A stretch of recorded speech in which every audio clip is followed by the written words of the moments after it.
सभासन्निवेशस्य परितः प्रवर्तित दिव्यश्रीनर्तनावलोकन सावधान चतुरस्य कन्दर्पकोटि सौन्दर्यधुर्यस्य उत्पुल्लकुण्डलेक विशाललोचनस्य बाहुविटपाविर्भूत शङ्खचक्रगदा अभयभरितस्य अस्य देवदेवस्य भगवतो नारायणस्य प्रसादेन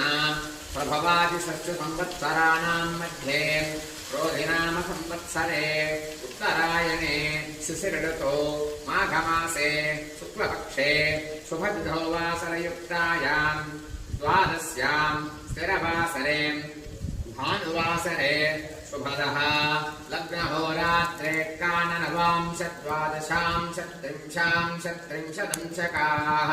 निरन्तरमनुकूलाः शुभाः शोभना सर्वे ग्रहाः सुनक्षत्र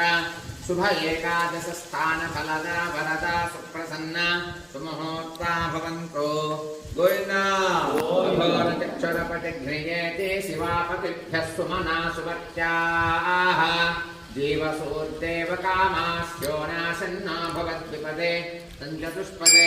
ध्रुवन्ते राजा गुरुणो ध्रुवन् देवो बृहस्पतिः ध्रुवन्त इन्द्रश्चाग्निश्चरास्कन्धारयताम् ध्रुवन् ध्रुवम् ॐ ध्रुवन्ते राजा वरुणो ध्रुवन् देवो बृहस्पतिः ध्रुवन्त इन्द्रश्चाग्निश्च रास्कन्धारयताम् ध्रुवन् ध्रुवम् अघोरचक्षुरप्रतिघ्रियेते शिवापतिभ्यः सुमना सुवत्याः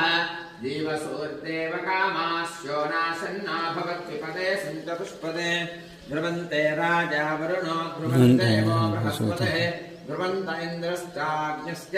राष्ट्रम् धारयताम् ध्रुवन् ध्रुवम् मुहूर्तकाले सूर्यादीनां नवानां ग्रहाणाम् अत्यन्तानुकूल्यता फलसिद्धिरस्तु।